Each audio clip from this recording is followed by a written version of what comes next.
देशमा एउटा ठुलो घरमा धेरै सुँगुरहरू बस्थे। एक दिन उसको मम्मी बाबा खेतमा जान लाग्नु भएको थियो।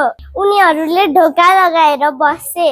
एकछिनपछि स्याल आयो। एउटा सानो बच्चाले हेर्यो, त्यहाँ तल चाहिँ स्यालको खुट्टा थियो। अनि उसले सबै बच्चाहरूलाई भन्यो, नखोलौँ भन्यो। भनिसकेपछि अनि उसले फेरि उसको मम्मी बाबाको एक्टिङ गरेर आउँछ। अनि उसले ढोका ढक ढक ढक ढक गर्छ। अनि उसले ढोका ढ्याम्म फुटाइदिन्छ।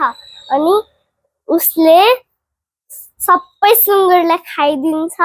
ऊ सुतिरहेको बेलामा उसको मम्मी बाबा आउनुहुन्छ। अनि उसको मम्मी बाबाले पेट चिरेर सुँगुरहरू निकाल्नुहुन्छ। अनि त्यो स्यालको पेटमा ढुङ्गा हालिदिनुहुन्छ। अनि सिदिनुहुन्छ। धन्यवाद।